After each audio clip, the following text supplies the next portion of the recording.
சிங்கம் ஒரு சிங்கம் எப்போ எதுலயும் பெக்யூலியர் தான். ஒரு முறை சிங்கம் கர்ஜிச்சதுன்னா அந்த சவுண்ட்ல ஒரு 8 கிலோமீட்டருக்கு சும்மா அதிரும், எல்லா திசைகளும் அதிரும். அப்படிப்பட்ட அந்த சிங்கம் வேட்டைக்கு மட்டும்தான் வெளியில வரும், வேடிக்கை பார்க்கறதுக்கெல்லாம் வெளியில வராது. வேட்டையில கூட உயிரோடு இருக்கிற மிருகங்களை தான் வேட்டையாடும். அதுலயும் பெரும்பாலும் தன்னை விட பெரிய சைஸ் உள்ள மிருகங்களை தான் குறி வச்சு தாக்கும், ஜெயிக்கும்.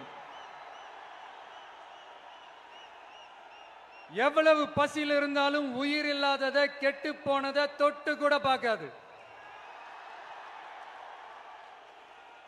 அப்படிப்பட்ட அந்த சிங்கம் அவ்வளவு ஈஸியா எதையும் தொடாது, தொட்டா விடாது. காட்டோட 4 பக்கமும் மார்க்கிங் மை டெரிட்டரின்னு தன்னுடைய பவுண்டரியை தானே வகுக்கும்.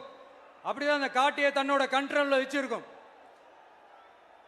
சிங்கத்துக்கு கூட்டத்தோட இருக்கிறதுக்கும் தெரியும், தனியா இருக்கிறதுக்கும் தெரியும். அப்படியே தனியா வரணும்னு நினைச்சாலும் அஞ்சாம அலட்டிக்காம சும்மா கெத்தா தனியா வந்து அத்தனை பேருக்கும் தண்ணி காட்டும்.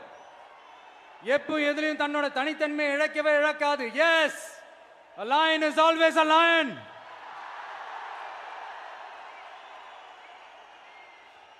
There are so many jackals and other animals in the forest, but there will be only one lion.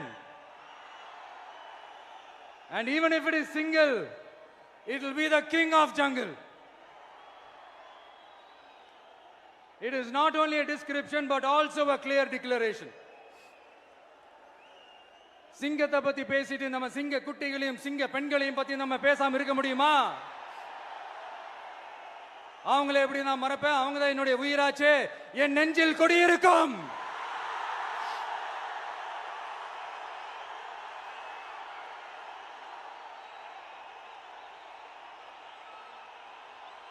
என்னுடைய தோழர்களுக்கும் தோழிகளுக்கும்